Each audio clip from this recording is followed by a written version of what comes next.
Known fact, Scott, I was actually the body double for Hercules in that film.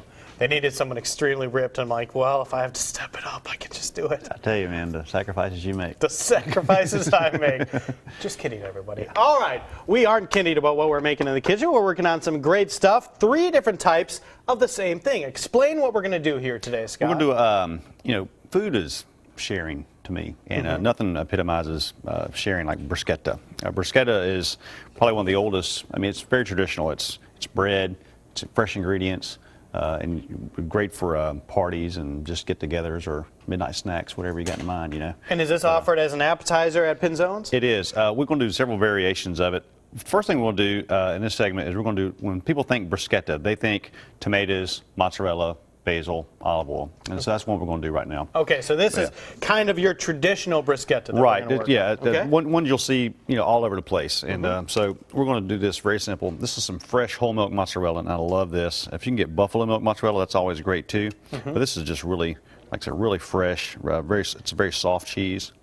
Mozzarella has so many different, you can get it so many different ways, and there's high-end mozzarella like we're working with this morning, and then there's, some of the stuff you just buy in the packages in the store. It really has a different taste to it depending upon what you get. Right. I would say in this area here, never skimp on your cheese. You know what I'm saying? It's just really great. But what's so versatile is you can change this up a little bit. You can do any kind of cheese that you like, as long as it's the same texture that you want. But really all we're going to do is we're going to just add the fresh basil. Okay. I'm going to add a little bit of olive oil here. And while you're doing that, you've been here before, but not everybody watches the show every day, even though you should. But tell them where Pinzone's is at so they can come check you out. We're located right in the downtown, heart of downtown Fairhope, 312 Fairhope Avenue, and right next to CK Collection.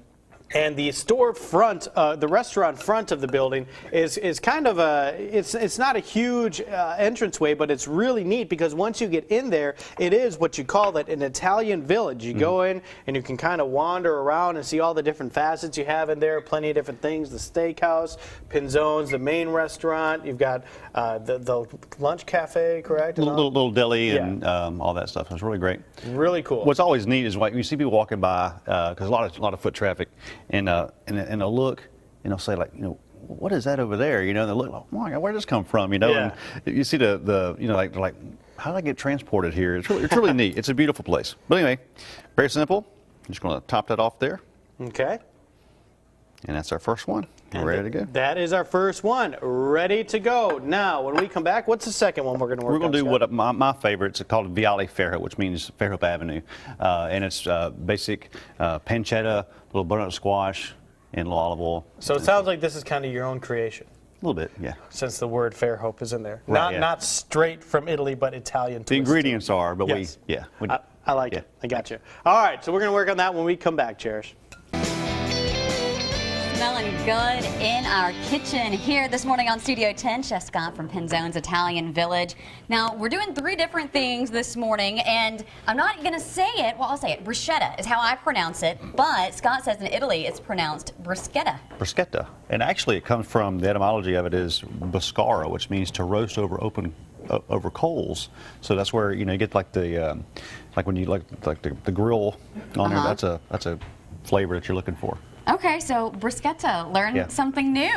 All right, so this time, earlier we made just the traditional bruschetta. So this time you're going to do something a little bit different. I see some kale. We had kale on the show yesterday, made some kale and spinach smoothies, so we know that kale is very healthy. It's great for you.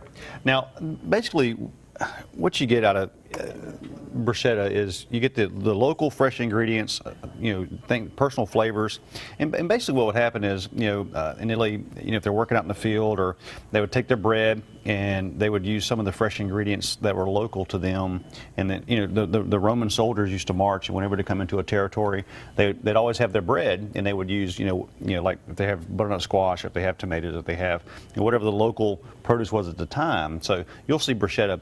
I say bruschetta. You see bruschetta throughout all of Italy with all different types of flavors prepared all different ways. I say bruschetta too. It's okay. Okay. Well, in this particular bruschetta, tomato, basil, potato, basil, whatever. Yeah. Anyway, we're going to take some pancetta, which is Italian bacon. It's very clean bacon. There's no nitrates and all that other gunky stuff in there. We're going to crisp that up. We're going to add this butternut squash here. Okay. Very different. Yeah. And so these are great flavors here, you know, with the salty sweetness of the pancetta, the sweetness of the butternut squash. We're going to add a little bit of crispness of the kale here. Okay. I like to sneak that in whenever I can because it is so good for you. And make some kale chips or something. And it's tasty too. Yeah, actually, I still use parsley a good bit, but I like to put the kale in there because it retains the color. It doesn't cook out a lot. And so we're just going to cook that. So you cook this all together. How long are you going to cook it? Just for a couple minutes. Like the pancetta is already cooked. I mean, it's salt cured. We're just going to crisp it up a little bit, and then just a couple of minutes. So it's fine. Okay. So low, medium, low heat. Yeah, a little bit. We can kind of turn it up a little bit, but I don't want to burn it. Right. You know? Right. We want to see from the smoke. But it cooks quickly, so you need to watch it. Great appetizer. You're having some guests at your house. This is something, if you want to cook a big dinner, this is something that will hold them over. Right, and also got a lot of bright color to it. Whenever you're doing like a little buffet or something, you just get all the great flavors and great color into it there. Okay, well, it looks good. We're going to let this cook a little bit. We'll finish it up when we come back to the kitchen in just a few minutes. In the meantime, be sure you log on to fox10tv.com. Go to our Studio 10 page, and you'll find the recipes for all 3 bruschettas or bruschettas, however you prefer to say it. Welcome back. We hope you enjoyed our sneak preview performance of Pinocchio. As we mentioned, Pinzone's is a sponsor of that production, and we also have a very special guest. Can you say hello to everybody? Hi. Hi, this is Mackenzie, or Jiminy Cricket, in the performance of Pinocchio. She's going to be our guest chef today, Scott. She is. You're going to help me out here. All right, sounds good. So what do we need to do here, Scott, to work on our 3rd bruschetta this morning? We're doing a smoked salmon bruschetta, which is very popular. We do this Sunday mornings during our brunch, and this is just really simply put together here. We're going to take some fresh salmon here. While you're working on that, tell us about the role of Jiminy Cricket in Pinocchio. Well, being the role in Jiminy Cricket is hard, but in my opinion, it's actually pretty fun at the same time. Like, for instance, there's a big table that I need to do a cartwheel off of. Oh, that's And got to be tough. Yeah, it's kind of hard, but it's also really fun, too. Awesome. Well, that sounds really neat. Very cool. Jiminy Cricket in Pinocchio. So we've got our salmon here. I'm going to let Jiminy help me out here. Sure. Yeah. Not many people know this, but actually Pinocchio is from Florence. From Florence, Yeah. Italy. Very cool. Yep, and actually they have this really beautiful Pinocchio house where it has everything Pinocchio you could ask for. You actually have a seat where you can sit in, you actually put your face inside with a fake, like a 2-foot-long nose. Have you done this? Maybe. Maybe. So if you're planning There's a trip pictures to somewhere, Italy, this yeah. is an extra thing for Thank you you to so check much. out. Nice job, Jiminy Yep. Cricket. And we'll top it off with a little pesto here. All right, and if you want to go check out Pinzone, Scott, they can always do so. Are you going to maybe have some ballet tickets available there as well? I hope so. We'll Yeah, see. yeah, that'd be a good idea. All right, so we got 3 different types of bruschetta this morning. For the folks just joining us, just tell us all 3 of the ones that we did today. We have a traditional bruschetta caprese, which is the tomato, the basil, and the whole milk mozzarella.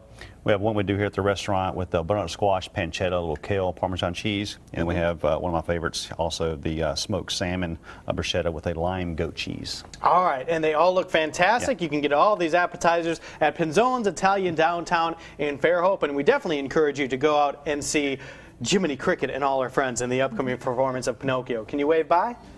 Bye. Bye, guys.